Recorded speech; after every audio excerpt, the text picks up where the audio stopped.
ប្រទេសកម្ពុជាមានផ្ទៃដី138,100,000គីឡូម៉ែត្រប្រទេសកម្ពុជាស្ថិតនៅចំណុចសាឈើពីកម្ពុជានៅទី15ទៅទ្រេទន្លេមេគង្គប្រទេសកម្ពុជាមានប្រវែង500គីឡូម៉ែត្រហើយកម្ពុជាជាជំនឿរបស់បាត់ទៅតំបន់បាត់សាក់បាត់តំបន់យើងរបស់ជួបតំបន់យើងទៅស្ដារទៅប្រទេសកម្ពុជាជាជំនឿគឺប្រព័ន្ធទន្លេមេគង្គអន្តរជាតិក្នុងក្រុមការតាមសាក់បាត់ទៅដល់សារៈសំខាន់ជាដល់ទឹកដល់ត្រីក្នុងវិជនវិរិយវិនីគ្រូសាច់ដីល្បាតទៅ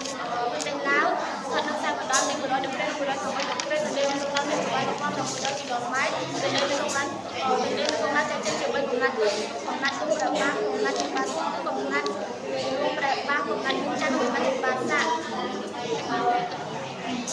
លេមេគង្គខាងទៅឡាវក្នុងខាងជើងឡាវលើពួកឯកកំពង់ឬឡាវក្រៅប្រទេសថៃមានប្រទេសតាមខ្សែ13000ចំណែកថ្នាក់ទី3ប្រទេសថៃចែកចេញជា4ភូមិភាគគឺភូមិភាគខាងជើងភូមិភាគអាគ្នេយ៍ភូមិភាគកណ្ដាលភូមិភាគខាងកើតប្រព័ន្ធទន្លេមេគង្គទៅទឹក